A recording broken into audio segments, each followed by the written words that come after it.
আপনার কাছ থেকে চিটাগংয়ের ভাষায় ডায়লগ শুনবো। চিটংয়ের ভাষায় ডায়লগ। চিটংয়ের ভাষাটার মধ্যে একটা বিষয় আছে। আমি যারা চিটাগনিয়ান না তাদের সামনে আসলে চিটাগনিয়ান ভাষায় কথা বলা যায় না। কেন? এটা জানি না, আমার খুব প্রবলেম হয়। আমি অন্যদের ক্ষেত্রেও দেখেছি খুবই প্রবলেম হয়। কিন্তু আমরা যখন একজন চাটগাইয়া পাই, আমরা যেরকম ফ্লুয়েন্টলি একটা কথা বলতে পারি, যখন অন্য জেলার মানুষরা যারা চাটগাঁয়া বোঝে না তাদের সামনে আসলে আমাদের কথাটা বলতে গেলে অনেক ডিফিকাল্টিস তৈরি হয়। আমি একটা চাটগাঁয়া গান শোনাইতে পারি। ওকে, শুনবো আমরা।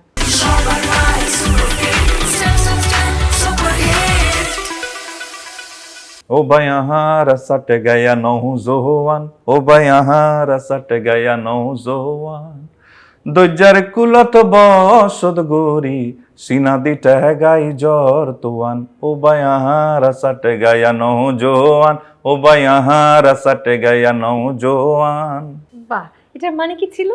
আমরা চাটগাইয়া নওজোয়ান, আমরা ঝড় তুফান আমাদের সিনা দিয়ে বুক দিয়ে ঠেকিয়ে দেই।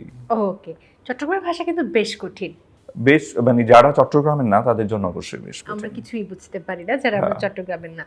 যাক, অনেক আলোচনা হচ্ছে, অনেক কথা হচ্ছে, বাট একটা প্রশ্ন করতে চাই। মনে করুন আপনি যদি অভিনয় না আসতেন তাহলে কি হতেন? কোনো প্ল্যান ছিল ডিফারেন্ট? মানে আমার মধ্যে একটা বিষয় ছিল, আমি আসলে 9টা 5টা ডিউটি করার মতো লোক না। আমি হয়তো অভিনয় না করলে অন্য কিছু ক্রিয়েটিভ কোনো বিষয়ের সাথে যুক্ত থাকতাম, হয়তো বা গান গাইতাম,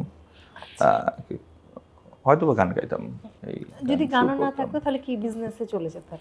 কারণ চট্টগ্রাম মানেই তো সবাই বিজনেস করে। হতে পারে, বাট আমাকে কখনো ওইভাবে টানেনি আর কি। আমাকে এগুলোই সবচেয়ে বেশি টানতো ছোটবেলা থেকে। ক্রিয়েটিভ ফিল্ডের কাজ বা একটু সংস্কৃতির সাথে থাকা, একটু এমন কাজগুলো করা যেখানে গান, নাচ, অভিনয় এই ধরনের কাজগুলো থাকবে।